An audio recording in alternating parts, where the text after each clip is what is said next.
Bonjour mesdames, bienvenue aux méditations quotidiennes au féminin.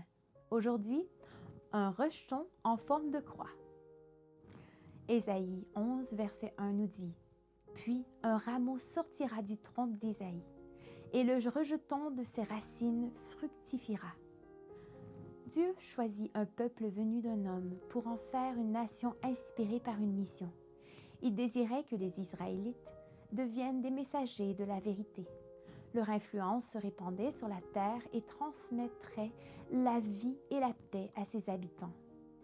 Dieu se rapprochait à nouveau de l'être humain pour lui offrir le salut. Mais le peuple désobéit et fut emmené en captivité. Pourtant, Dieu promit que, parmi les descendants de David, un roi se lèverait et mènerait à bien ce que David et ses successeurs n'avaient pas pu achever. Quel beau message! Alors que de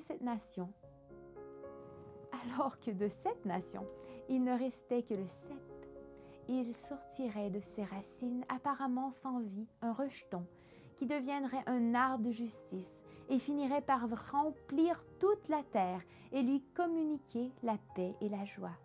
Voir Seventh-day Adventist Bible Commentary, commentaire biblique adventiste, volume 4, page 158. Le Christ a toujours pris l'initiative. Adam et Ève ne cherchèrent pas Dieu après avoir obéi à l'ennemi. C'est Dieu qui se présenta dans le jardin d'Éden et appela l'homme qu'il avait créé. Il appela aussi Caïn pour l'inciter à réfléchir. C'est sa voix qu'entendirent Noé, Enoch, Moïse, Josué et d'innombrables hommes et femmes jusqu'à nos jours. Certains l'écoutèrent pour leur bien, tandis que d'autres, comme Caïn, persistèrent dans le mal. Si Dieu ne s'était pas soucié des êtres humains, nous serions perdus à jamais, car notre nature de péché, au lieu de nous rapprocher de la seule source de salut, nous en éloigne et nous laisse en proie à l'agonie du mal et de la mort.